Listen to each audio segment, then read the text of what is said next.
Welcome back to Why Does It Feel So Wrong to Be Human at Work? We're at Between the Seasons, and we're joined again by Ellen Griley.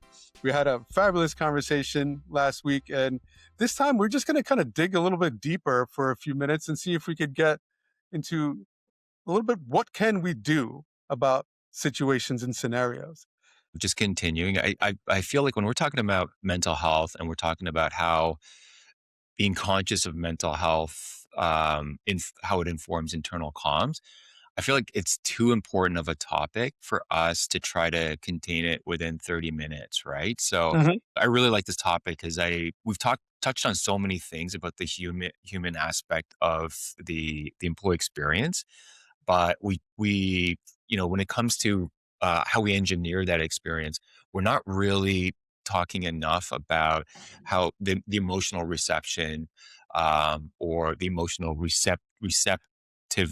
receptivity of employees to kind of accept different types of messaging at what time, what channels, those kind of things. And I think it's really important. We tend to think a lot about like reach and how do I make sure this message is getting to the maximum number of people without really Mhm. thinking about, you know, not just the context of they're probably reading this over their dinner hour, or they're reading this and there was just a Yeah, huge update about ICE or what's happening in Iran or something like Mhm. that. And there's just it's such a noisy and emotionally noisy environment right now, isn't it?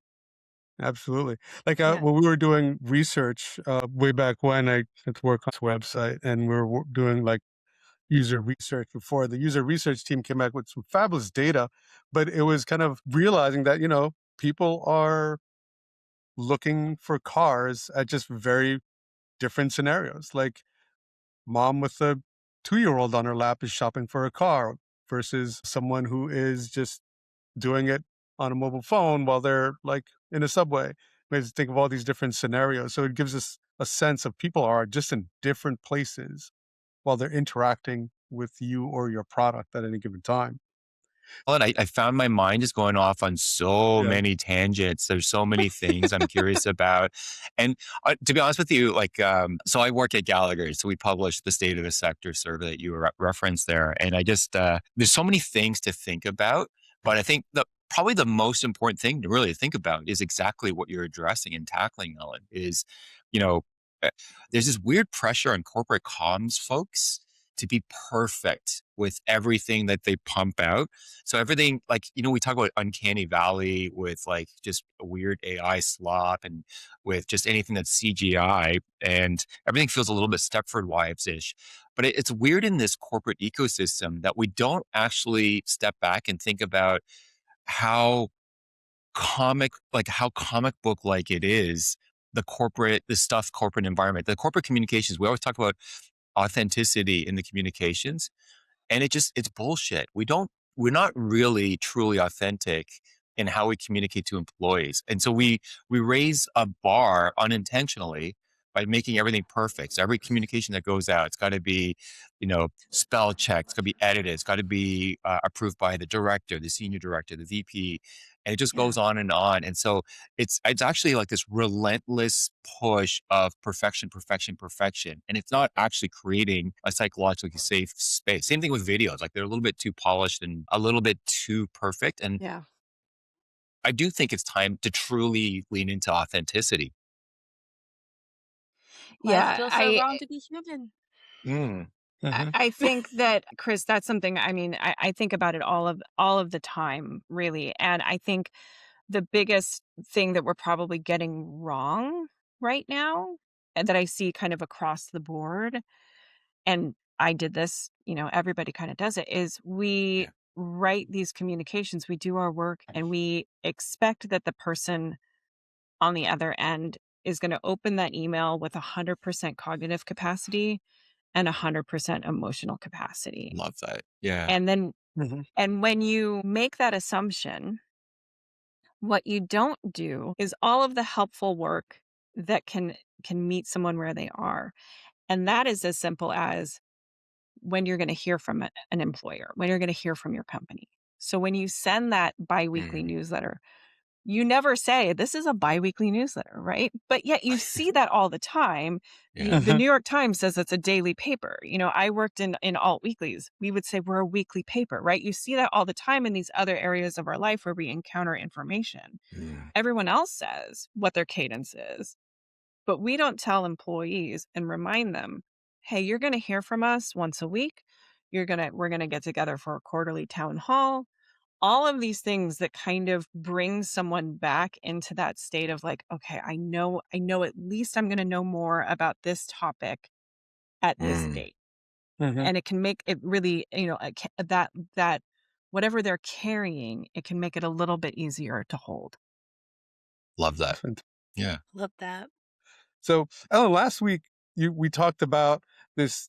Your journey kind of started with noticing that there's these two sides in different circumstances. Whether there's Ellen at home, and then there was Ellen at university, Ellen at home versus Ellen at work. How did you kind of manage that, or how would we give other people advice to kind of start bridging those two sides together? Even if it should be together, like, should I be more authentic at work, and should work come into my home? And how would we navigate that? I said that all weird. I could ask that question again if you like. That was the weirdest possible way you I could loved have. it. No, I'm just kidding. No, I think I'm picking up on what you're putting down. And I'll get a little vulnerable here, and I'll share that when I left my last in-house role, it was the strangest experience of my life, and in many ways very sad, because one of the things that people said to me as I was leaving, and this came from not one, not two, this came from multiple people that I had worked with. They said, "Thank you for being human." And how can I be anything else? Right. I just don't know how to be anything else. But the reason why that's vulnerable to share is because it's really hard and really weird to be a human at work. I wasn't always that, very buttoned up leader. I'm me. What you see is what you get. And sometimes what that meant was I could come in a little hot, like people can. I call it passion. And other times what that meant was I could cry. And I remember being in a meeting about AI adoption. This was probably 14 months ago, maybe 12, and had just read some of the most terrifying things imaginable in a New York Times article about, the future of what was going to happen. Mm-hmm. And I think that sometimes is hard for people to see.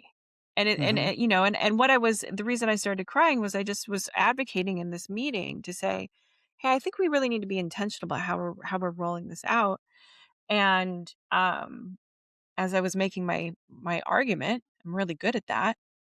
It caught up with me. And so, the advice that I have, that is a work in progress for me. That is what we were talking about earlier. That is about understanding your nervous system and understanding the things that you can do to regulate in a moment, how to co-regulate, maybe after that moment, or recover from that with people quickly. I co-regulated even in that meeting as people were, pinging me behind the scenes saying, "Thank you for saying this." They could see they were feeling it too, right? Yeah. But I think I could have handled it maybe with a little bit more composure.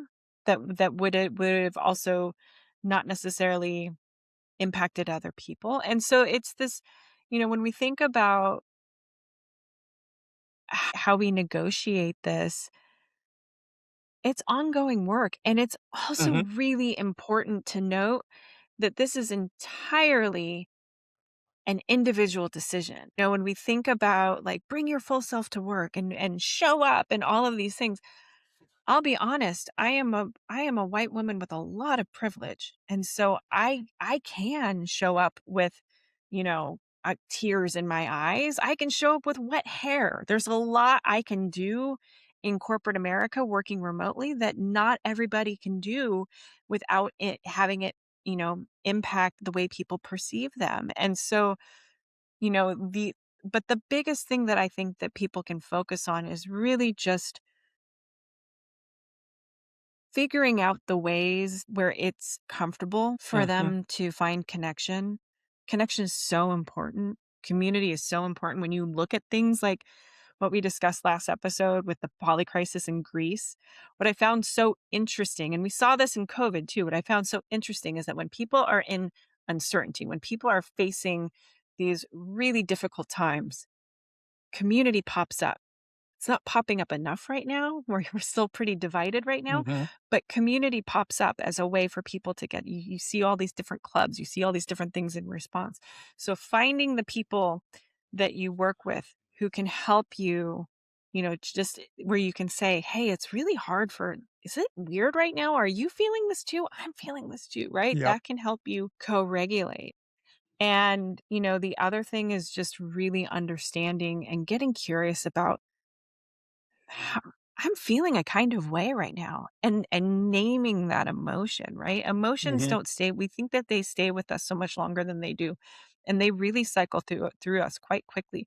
So being able to say like, "Oh, I'm feeling really activated right now, and I Hmm. think it's because of this," and just kind of interrupting that flow can be a huge way for you to kind of navigate through work in a way that respects what you're carrying, but maybe also helps you find that composure in the moment.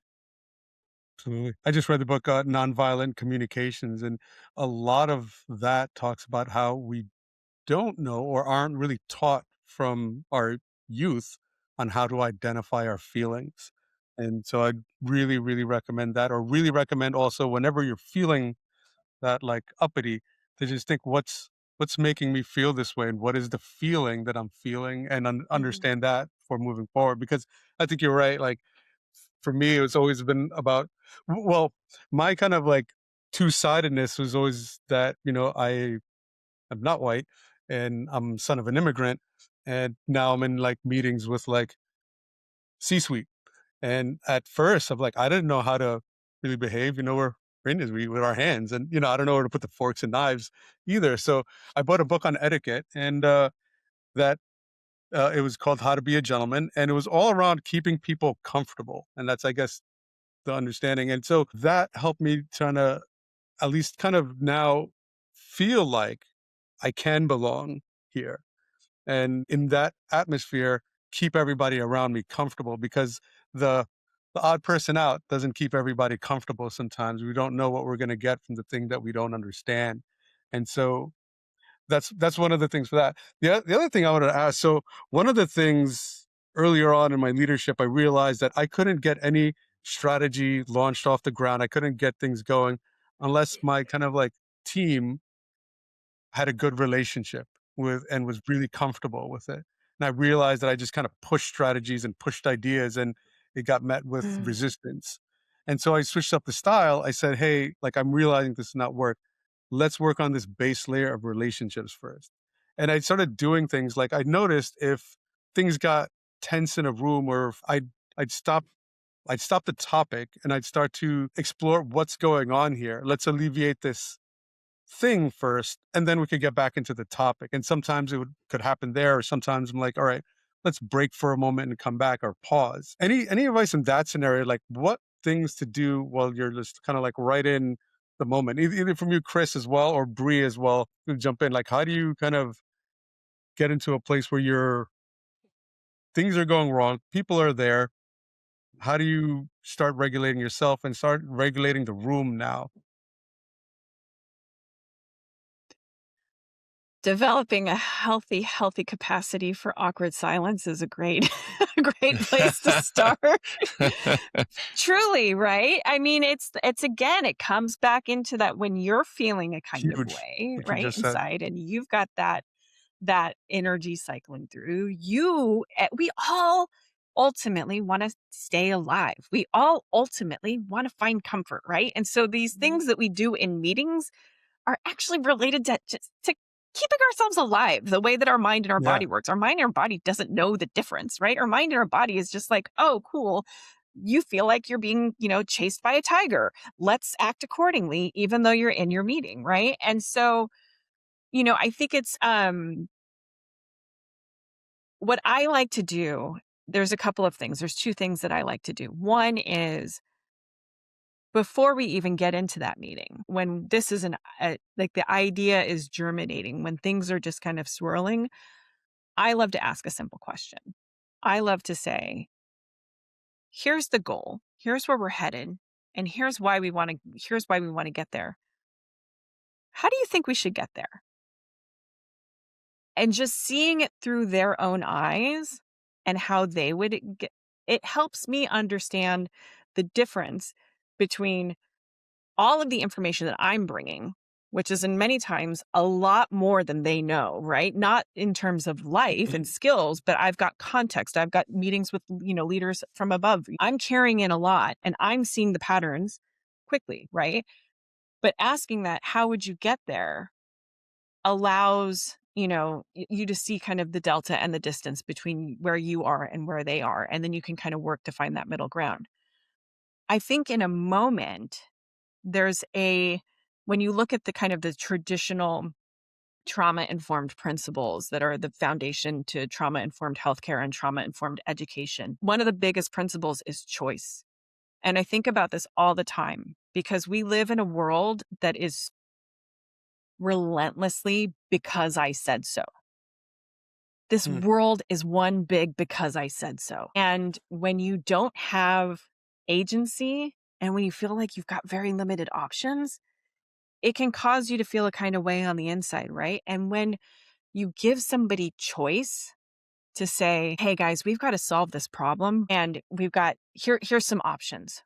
What do you think? What do you want to do next? And allow people just to feel like they have some semblance of agency in understanding and processing through whatever it is that you're asking them.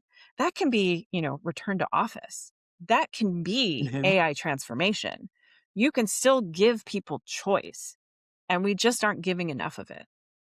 I love that point. I know we're going to wrap up here, Ellen, but I love that point about the importance of giving agency because I think that's where people feel safe and they feel like they have some semblance of control, especially in a corporate work environment where, Pinaki, you and I have talked about the experience in school and how education is set up in public education. In the school is also, we talked earlier, Ellen, about this bizarro world of corporate culture. High school is kind of the same thing. It's got all the same features. You have bullies. You have people who suck up. Kindergarten You is the same. you have your own very specific language that the cool kids use. And it's the same thing in corporate environments. They have their own cool language. There's a specific way you should dress. There's so much pressure to conform into this different area. And of course, you got to respond to authority figures. And some people are just better at it than others. And I find there's so many parallels. And I love what you're saying about agency. When you're a kid in high school, you're just a stupid kid. You never feel like you have agency. So you're constantly craving that. And I think it's just fast forward to your corporate lives. It's difficult. I find constant code switching is exhausting. Yeah. It's exhausting for even the best of us. So, just to wrap this up, Ellen, you've given all of us and all of our listeners so much to think about. And I'm really appreciative of, you being here and having this, what I think is a really important conversation. Yeah, we're just Thank kindergartners you out so here. much. Yeah, We are for sure. all just We're all just 4-year-olds. we're all Really. just children. 4-year-olds with their tits.